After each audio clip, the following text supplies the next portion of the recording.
Thanks to join us. I know that you are traveling, that it's difficult for you, but we would like to talk with you, to listen to you. Now we are facing a very new geopolitical situation, and it's clear that this open conflict in the Middle East brings a new global reality, which is clearly negative for Ukraine.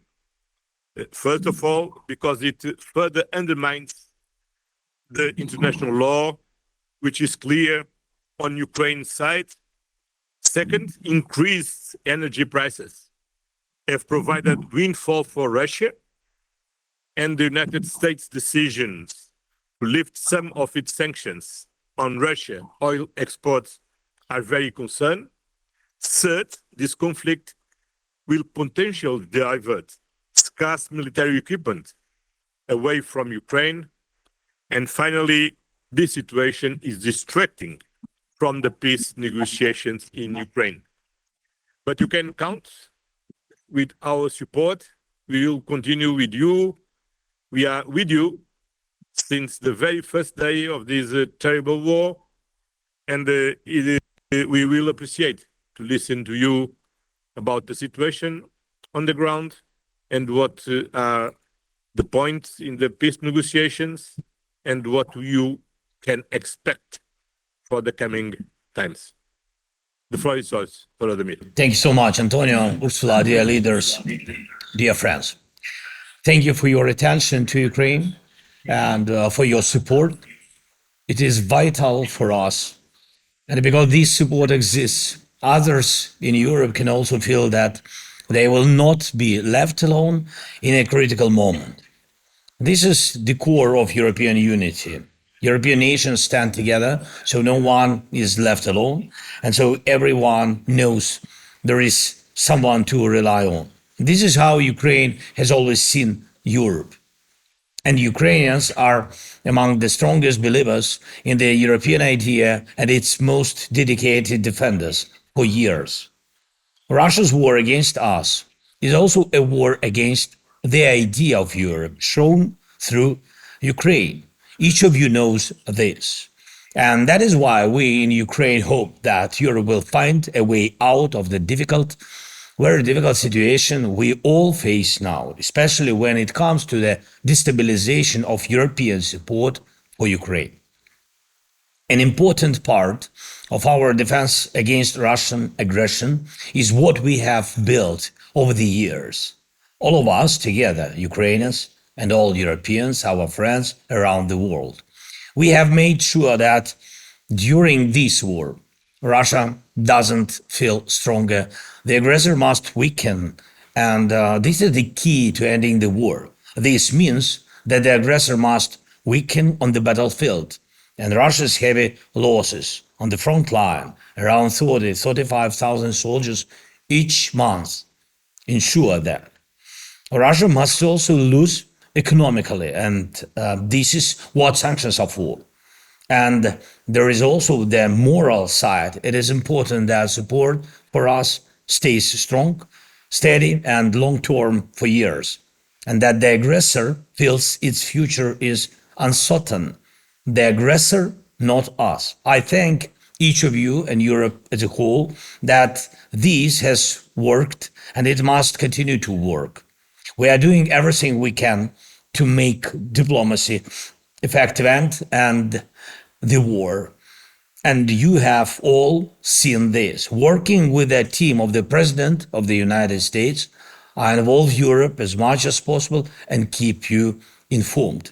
Europe's involvement is cornerstone of our approach, and peace in Ukraine is peace in Europe. It is our common goal. And in the past few days, we have received signals from the American side that talks may resume soon. But with what mindset will the Russian side come to the talks this time?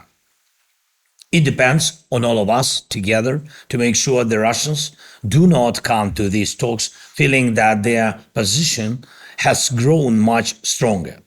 And it is not only because of the situation around Iran which is pushing global oil prices higher.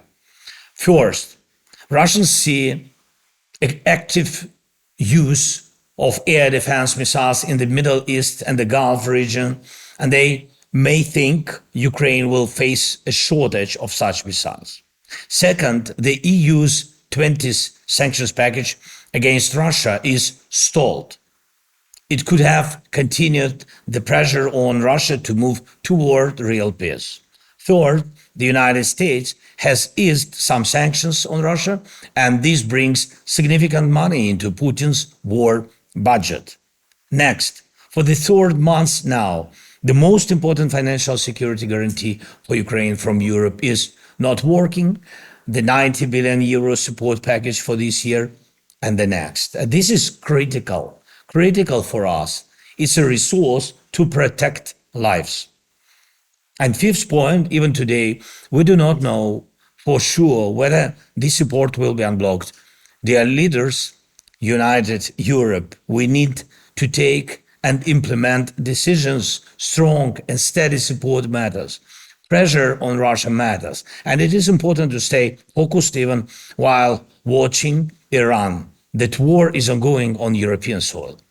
We count on you to unblock the 90 billion euro package of financial security guarantees for this year and the next. This package was supposed to work in spring, but it was blocked. Ukraine, for its part, is doing what is needed, including on the oil pipeline, as we discussed with Antonio and Ursula, to make this possible. Our team from the energy companies, Naftogaz and Ukrnafta, is working productively to deliver on what we discussed. But the decision is yours, whether you want Russian oil to be imported by Europe, knowing that it helps the aggressor. Ukrainians went through a hard winter because of Russian strikes. Many people had electricity for only a few hours a day, and in some cities there was no heating for days. And this happened during one of the coldest winters in years, but we got through it. We overcame this challenge. And we held Energy Rammstein meetings, and all participants were fully informed about the situation and our needs. We need to act quickly to protect our energy system and rebuild what was destroyed by Russia. Time matters. This work must start now, and so funding is needed now, at least 5 billion for energy resilience for the next winter as a part of the 90 billion package. The same applies to defense and recovery after Russian strikes. We need to rebuild homes, keep logistics running, and support people's daily lives. This cannot be delayed to some unclear later. And at the same time, European arms producers are waiting for us to pay for contracts. European aircraft for Ukraine, European air defense, European equipment. This is about your jobs and your technological growth. So this 90 billion package will actually work for Europe, because in today's Europe, no one stands alone. We are all closely connected. And if something is blocked for us, it will lead to consequences for everyone, maybe not always obvious, but definitely felt. I thank everyone in Europe who supports continued pressure on Russia for this war. The 20th sanctions package will help bring peace closer and show Russia that it is not gaining the upper hand. And thank you to everyone who is ready to continue pressure on Russia's shadow fleet tankers and who continues to protect Europe from all forms of Russian disinformation. Our team is ready to work with you as effectively as possible, including on entry bans to the EU for all Russians involved in this war. Those who kill should not be allowed into Europe. We value your support in protecting us from Russian strikes, especially when it comes to air defense and drone production, and we should continue using every opportunity to find missiles for Patriot systems. That's why the Pearl program is helpful.